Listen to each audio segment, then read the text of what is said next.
Hello दोस्तों, प्राचीन भारतीय इतिहास के वैदिक काल से संबंधित मैं अपनी 5वीं प्रस्तुति लेकर के उपस्थित हुआ हूँ। इस वीडियो में हम लोग ऋग्वैदिक एवं उत्तर वैदिक काल की राजनीतिक स्थिति एवं प्रशासनिक व्यवस्था के मुख्य अभिलक्षणों पर चर्चा करेंगे। यह अध्ययन सामग्री निश्चित रूप से आपके लिए काफ़ी उपयोगी है, तो आइए इसे देखते हैं। दोस्तों, सबसे पहले हम लोग ऋग्वैदिक काल की राजनीतिक स्थिति पर चर्चा करेंगे। दोस्तों, ऋग्वेद से जिस राजनीतिक प्रणाली का पता चलता है वह पूर्णतः कबायली परंपराओं पर आधारित प्रतीत होती है। जैसा कि हम लोगों ने पहले भी देखा है कि आर्य जो थे वो मध्य एशिया से विभिन्न कबीलों के रूप में भारतवर्ष में आए थे। तो ऋग्वैदिक काल की जो राजनीतिक प्रणाली थी वह कबायली परंपराओं पर ही आधारित थी। ऋग्वेद में जो विवरण उपलब्ध होते हैं उसके आधार पर ऋग्वैदिक काल की राजनीतिक जीवन का एक चित्र निम्न रूप में प्रस्तुत किया जा सकता है। तो आइए इसे देखते हैं। सबसे पहले हम लोग राजपद या राजा इसके संबंध में चर्चा करते हैं। तो दोस्तों, जैसा कि हम लोगों ने पहले भी चर्चा किया है इस बात का कि कबीलों में अंतरजातीय और अंतःजातीय युद्धरतता की स्थिति थी, अर्थात कबीले आपस में एक दूसरे से और कबीले के अंदर भी एक वर्ग दूसरे वर्ग से युद्धरत था, अर्थात युद्धरतता की स्थिति विद्यमान थी कबीलों में। तो इस अंतरजातीय एवं अंतःजातीय युद्धरतता की स्थिति में समाज में दोहरा विभाजन हुआ था। इसके फलस्वरूप योद्धाओं का एक वर्ग अस्तित्व में आया जिसे ऋग्वेद में राजन्य वर्ग कहा गया है। वैसे कबीले का जो मुखिया होता था उसे राजा कहा गया है। आगे बढ़ें। परंतु इस काल में राजा एक निरंकुश एवं वंशानुगत अधिपति नहीं था। उसके पद का महत्व उसकी वीरता पर निर्भर थी, अर्थात राजा ऋग्वैदिक काल में जो राजा था वह निरंकुश नहीं हो सकता था और साथ ही साथ राजपद जो था वह वंशानुगत नहीं था, अर्थात राजा के बाद यह कोई जरूरी नहीं था कि उसका पुत्र ही पुनः कबीले का राजा बने। अगर राजा वीर है तो राजपद पर उसका दावा उसकी वीरता पर निर्भर था कि वह कितना वीर है, सैन्य क्षेत्र में वह किस प्रकार की भूमिका निभाता है, इस पर निर्भर था। ऋग्वेद में राजा के चुनाव के संकेत मिलते हैं, अर्थात राजा का चयन किया जाता था, निर्वाचन होता था। इसका जो कारण था कि इस काल की राजनीतिक प्रणाली में क्षेत्र का महत्व नहीं था। जैसा कि हम लोगों ने पहले देखा है कि ऋग्वैदिक आर्य जो थे उनमें जो है सो एक स्थान पर बसने की प्रवृत्ति नहीं थी। वे अपने पशुधन के साथ चारागाहों की खोज में एक स्थान से दूसरे स्थान पर भटकते रहते थे। ऐसी स्थिति में जो राजनीतिक प्रणाली थी उसमें क्षेत्र विशेष का कोई महत्व नहीं था, क्योंकि पशुचारी अर्थव्यवस्था वाला कबीलाई समाज चारागाह की खोज में स्थान बदलते रहता था। अतः अधिक उत्पादन की परिस्थितियां नहीं थी। तो जब उत्पादन नहीं होगा तो कर भी जो है सो राजा को नहीं प्राप्त होगा। तो आर्थिक रूप से जो राजा था वह कमजोर था। ऐसी स्थिति में सीमित आर्थिक आधार पर किसी भी प्रकार की प्रशासनिक संरचना तथा सैनिक वर्ग की उपस्थिति ऋग्वैदिक काल में संभव नहीं थी। अतः राजा निरंकुश नहीं हो सकता था और साथ ही साथ राजपद पर उसका कोई वंशानुगत दावा भी नहीं हो सकता था। आगे बढ़ें। उपरोक्त परिस्थिति में राजा के लिए संपूर्ण विश्व अर्थात संपूर्ण जनता का समर्थन अति आवश्यक था। यद्यपि युद्ध में लूट के एक विशेष हिस्से को प्राप्त करने के कारण उसका स्थान जो था वो शेष जनता से, शेष विश्व से भिन्न अवश्य हो गया था। राजा को स्वैच्छिक उपहार के रूप में विश्व के द्वारा बलि भी प्रदान की जाती थी, जिसकी चर्चा हम लोगों ने किया है।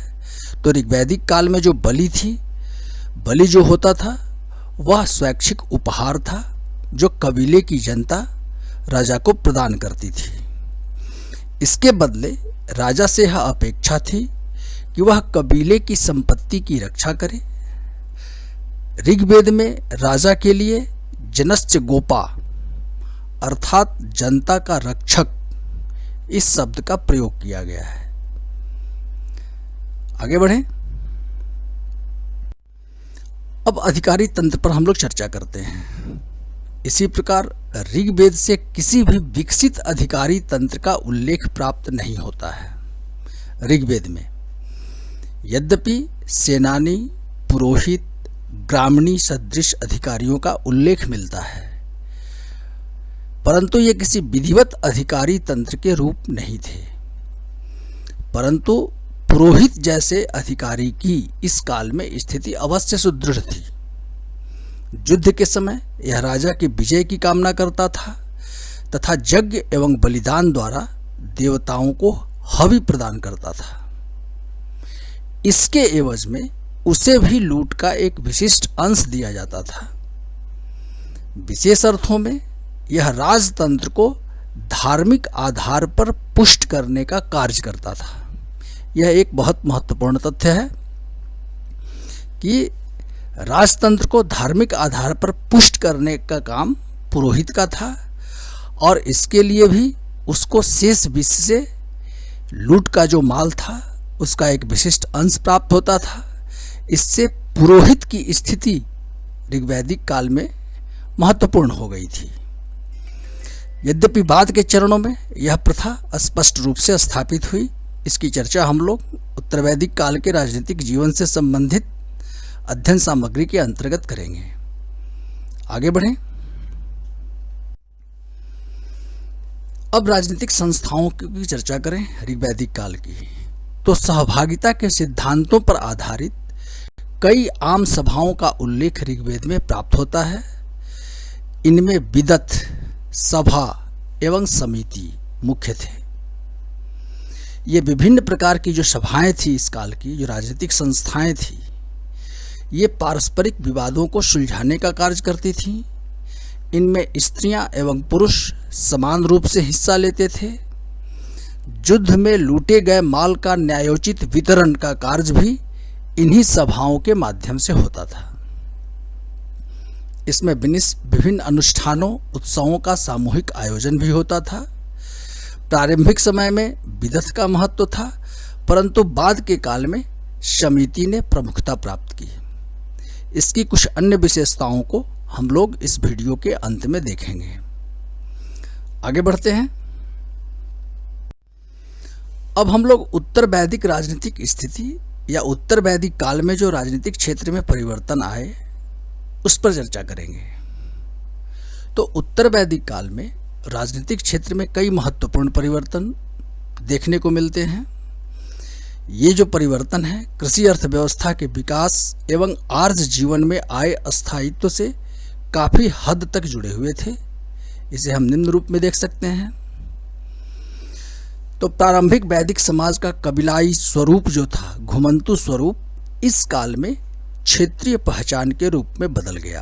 अर्थात उत्तर वैदिक काल आते आते या फिर ऋग्वैदिक काल के अंतिम चरण में आर्ज जीवन में अस्थायित्व आया। तो जो कबीलाई घुमंतु स्वरूप था समाज का, वह जो है सो क्षेत्रीय पहचान, एक स्थान विशेष से आर्यों ने, कबीलों ने अपने आप को संबद्ध कर लिया। जन के स्थान पर जनपद एवं राष्ट्र की अवधारणा स्थापित हुई।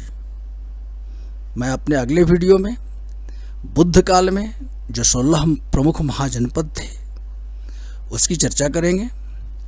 तो जन से जनपद बनने की प्रक्रिया जो है सो उत्तर वैदिक काल में शुरू हुई, परंतु अभी भी राष्ट्र को इस रूप में परिभाषित नहीं किया गया। जिससे एक निश्चित क्षेत्र का पता लग सके। गंगा जमुना दोआब के ऊपरी हिस्से में कुरु जनपद तथा मध्य हिस्से में पांचाल जनपद की स्थिति इस तथ्य को पुष्ट करती है। अर्थात कोई निश्चित क्षेत्र नहीं था उत्तर वैदिक काल में भी। आगे बढ़ें।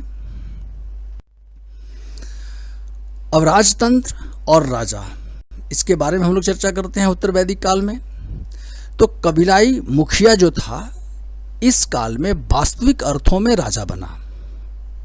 इस काल के साहित्यों में पहली बार राजतंत्र के उत्पत्ति का उल्लेख मिलने लगता है। साथ ही अन्य प्रकार के शासन संस्थाओं का भी विकास इस काल में हुआ।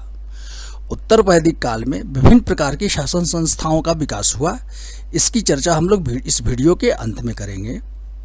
तो इस काल में अस्थायी आर्थिक जीवन के विकास से भूमि की महत्ता स्थापित हुई।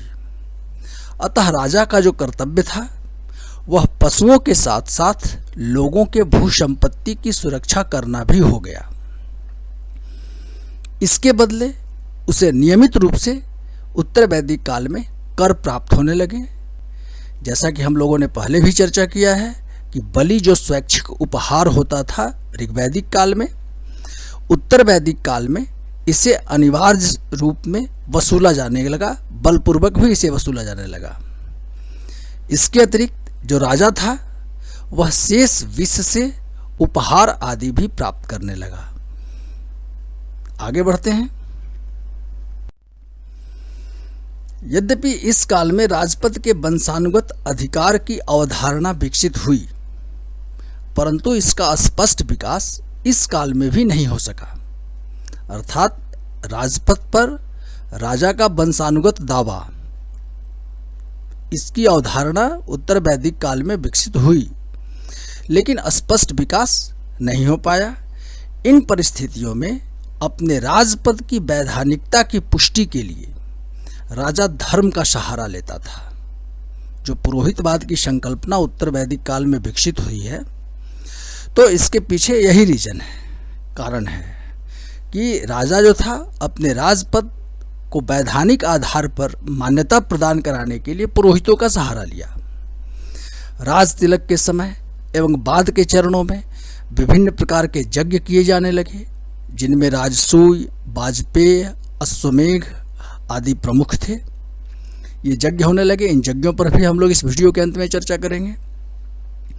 तो इन यज्ञों से राजा के स्वास्थ्य की कामना की जाती थी एवं उसकी शक्ति तथा संप्रभुता को स्थापित किया जाता था। इस अवसर पर राजा रत्निनों को हवि प्रदान कर उनका समर्थन हासिल करता था। ये जो रत्निन थे उत्तर वैदिक काल में, इनकी संख्या 12 थी और यह अधिकारी तंत्र था। ये रत्निन कौन कौन थे और उनके क्या क्या कार्य थे, इसकी चर्चा हम लोग आगे करेंगे। तो राजा इन रत्निनों को, इन अधिकारी तंत्रों माने अधिकारियों को हवि प्रदान कर उनका समर्थन हासिल करता था। अर्थात इनके समर्थन से ही उसका राजपद अक्षुण्ण रह सकता था। राजा को एक भय बना रहता था इस काल में भी। आगे बढ़ते हैं। उपरोक्त गतिविधियों में ब्राह्मणों का महत्व बढ़ा, क्योंकि वे ही अनुष्ठानों आदि द्वारा राजपद को वैधानिकता प्रदान करते थे। इस तथ्य से यह स्पष्ट होता है कि राजा की स्थिति उत्तर वैदिक काल में भी सुरक्षित नहीं थी। बाद के चरणों में पुरोहितों का स्थान देवतुल्य हो गया। इस प्रकार धन संपत्ति का जो बंटवारा था, शासक वर्ग, राजन्य वर्ग एवं पुरोहित, ये 2 उच्च वर्गों में था और राजनीतिक शक्ति क्षत्रियों के हाथ में केंद्रित हो गई थी। आगे बढ़ें। अब अधिकारी तंत्र की बात करें तो अधिकारी आर्थिक स्थिति की संरचना में वृद्धि के साथ साथ एक स्पष्ट अधिकारी तंत्र की स्थापना भी इस काल में हुई।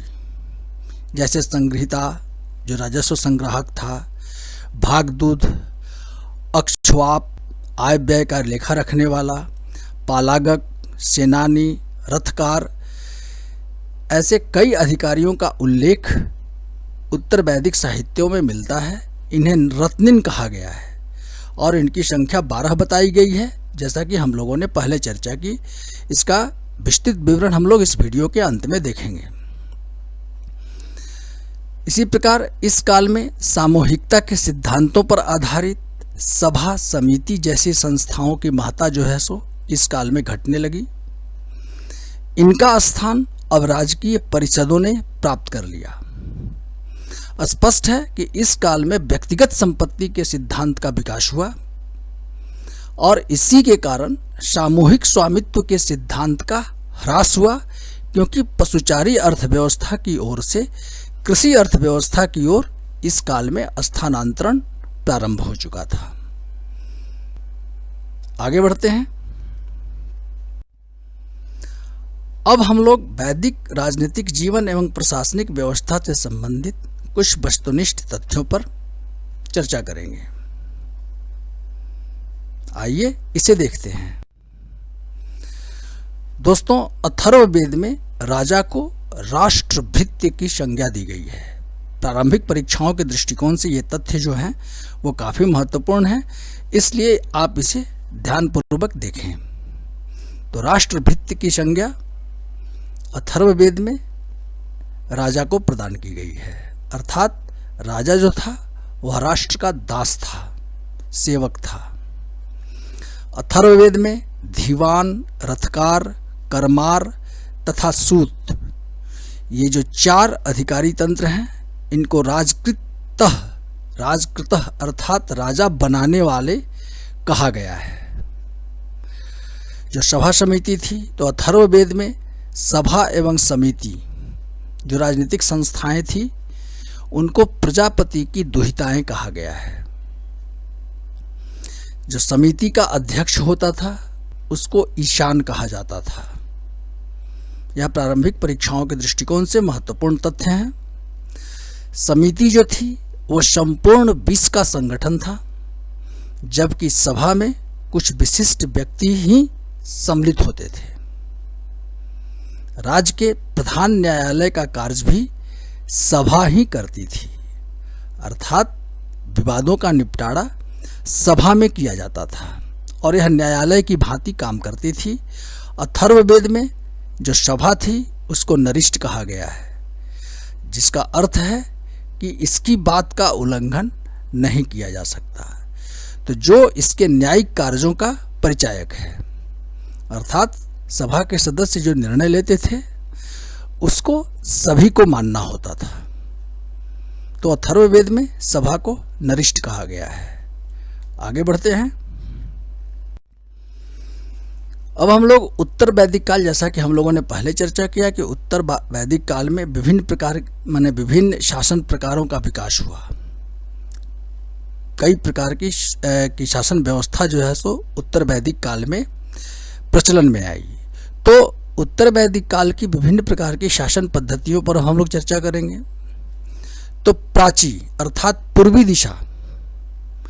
पूर्वी दिशा में अर्थात मगध, कलिंग, बंग अर्थात बंगाल, इसमें जो शासन व्यवस्था प्रचलित थी, शासन जो प्रकार था शासन का, वह साम्राज्य था और इसका जो शासक होता था सम्राट कहलाता था। साम्राज्य का शासक सम्राट कहलाता था। उसका सम्राट के लिए अभिषेक किया जाता था वहाँ के शासक का। दक्षिण दिशा सतवत या जादव राज्य जो था उसमें प्रचलित था। उसका जो शासन प्रकार था वह भोज्य कहलाता था और इसका शासक जो होता था वह भोज कहलाता था। तो शासन का प्रकार भोज्य और शासक को भोज कहा जाता था, माने राजा को भोज कहा जाता था। दक्षिण दिशा में सतवत या जादवों के राज्य में। प्रतीची अर्थात पश्चिमी दिशा में जो क्षेत्र थे, जैसे सौराष्ट्र, कच्छ, सौवीर, इन क्षेत्रों में, पश्चिमी क्षेत्रों में जो शासन का प्रकार था वह स्वराज्य था और जो इसका शासक था वह स्वराट कहलाता था। स्वराज्य का शासक स्वराट था और यह पश्चिमी दिशा में इस प्रकार की शासन व्यवस्था प्रचलित थी। उत्तर दिशा में अर्थात उत्तर कुरु, उत्तर मद्र, कुरु और मद्र राज्यों में जो शासन का प्रकार था वह वैराज्य था और इसके शासक अर्थात इसका राजा जो था उसे विराट कहा जाता था। मध्य देश की अगर चर्चा करें जिसमें कुरु पांचाल इनका राज्य था, कुरुओं का, पांचालों का, तो कुरुओं और पांचालों के क्षेत्र में जो शासन का प्रकार था वह राज्य कहलाता था और शासक जो होता था वह राजा कहलाता था। तो उत्तर वैदिक काल में विभिन्न प्रकार की शासन पद्धतियों का विकास हुआ।